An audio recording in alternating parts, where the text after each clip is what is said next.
नमस्कार, इशिका मेजवानीमध्ये तुमचं स्वागत आहे।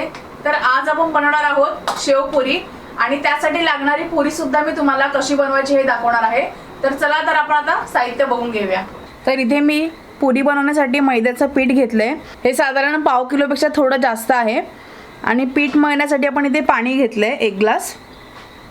इथे मी शेवपुरीसाठी बारीक शेव घेतली आहे नमकीनवाली।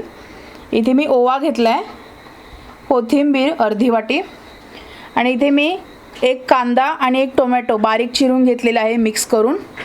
इथे मी 3 उकडलेले बटाटे घेतलेत आणि इथे मी आंबट गोड चटणी केलेली आहे आणि इथे मी हिरवी तिखट चटणी घेतली आहे। या चटण्याचं तुम्हाला बनवायचे असतील तर याची मी लिंक डिस्क्रिप्शन बॉक्समध्ये दिलेली आहे, तुम्ही तिथे जाऊन पाहू शकता।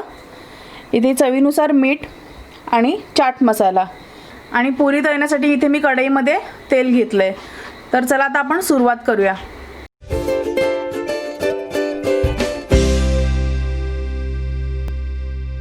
तर आता इथे आपण पुरीसाठी पीठ मळून घेऊया। त्यासाठी आपण या पिठामध्ये 1 चमचा तेल घालून घेऊयात।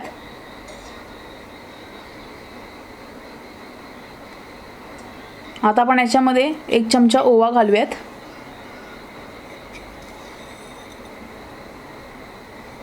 आणि चवीपुरतं मीठ घालूयात। इथे मी 1 चमचा मीठ टाकलेलं आहे। आता आपण हे थोडं तेलामध्ये पीठ व्यवस्थित मिक्स करून घेऊया। आता आपण थोडं थोडं पाणी वापरून पीठ व्यवस्थित मळून घेऊया। आपल्याला इथे आपण चपातीसाठी पीठ मळतो ना, त्यापेक्षा थोडं मऊ पीठ मळायचं आपल्याला। तर आता इथे आपलं पुरीसाठी लागणारं पीठ मळून झालेलं आहे। आता आपण याच्यामध्ये 1-1.5 चमचा तेल घालून आपण हे पीठ छान मसळून घ्यायचं आहे। तर अशा प्रकारे आपले पीठ छान मळून झालेलं आहे। आता आपण याच्यावर कॉटनचा कपडा ठेवून 10 मिनिटं ठेवून द्यायचं असंच। याने काय होणार आहे, आपलं पीठ अजून छान सॉफ्ट होणार आहे। तर आता आपलं पीठ व्यवस्थित मऊ झालेलं आहे। आता याचा मी गोळा एक करून आपल्याला हे चपाती इतकं व्यवस्थित लाटून घ्यायचं आहे।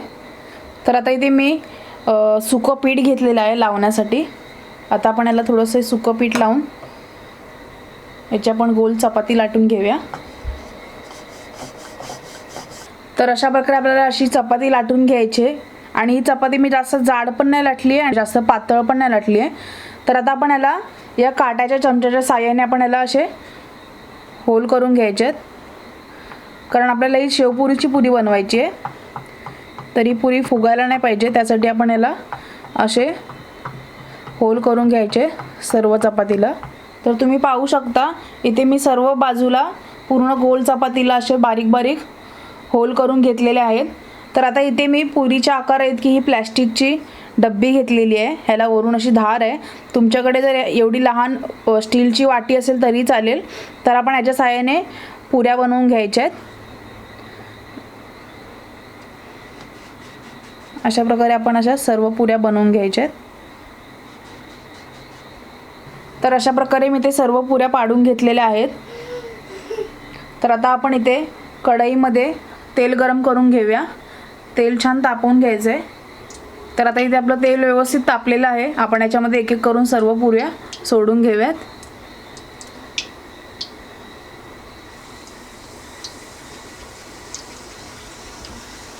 तर आता या सर्व पुऱ्या आपल्याला सोनेरी रंगावरती तळून घ्यायच्या आहेत। खूप छान कुरकुरीत होतात अशा पुऱ्या। तर आता इथे आपल्या सगळ्या पुऱ्या तळून झालेल्या आहेत। आपण या काढून घेऊयात। तेल व्यवस्थित निथळून घ्यायचं आहे। तुम्ही याच्या आवाजावरूनच ओळखू शकता की पुऱ्या किती कुरकुरीत झाल्यात। आता अशा प्रकारेच आपण बाकी सर्व पुऱ्या तळून घ्यायच्या आहेत। तर अशा प्रकारे आपल्या सर्व पुऱ्या बनवून झालेल्या आहेत। मी तुम्हाला एक तोडून दाखवते। छान कुरकुरीत झाली आहे पुरी।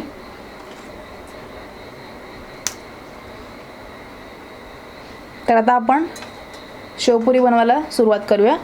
तर आता इथे मी सर्व पुऱ्या प्लेटमध्ये लावून घेतल्यात। आता आपण याच्यावरती आणि हा बटाटा मी कुस्करून घेतलाय आणि याच्यामध्ये मी अर्धा चमचा मीठ घातलेला आहे। तर आता आपण हे थोडं थोडं करून बटाटा आपण या सर्व पुऱ्यांना लावून घ्यायचं आहे। आता आपण याच्यावरती हा बारीक चिरलेला कांदा आणि टोमॅटो लावून घेऊया। तर आता आपण इथे आवडीनुसार आपलं हिरवी चटणी घालून घेऊया, तुम्ही कमी जास्त करू शकता। तर आता आपण याच्यामध्ये सर्व पुऱ्यांना ही गोड आंबट तिखट चटणी आहे ती आपण घालून घेऊयात। आता आपण या सर्व पुऱ्यांवर चाट मसाला घालून घेऊयात। आता आपण याच्यावर ही बारीक शेव घालून घेऊयात। तर तुम्ही अशा पद्धतीने शेवपुरी नक्की घरी ट्राय करा आणि मला कमेंट करून कळवा की तुम्हाला ही शेवपुरीची रेसिपी कशी वाटली। व्हिडिओला लाईक आणि शेअर नक्की करा।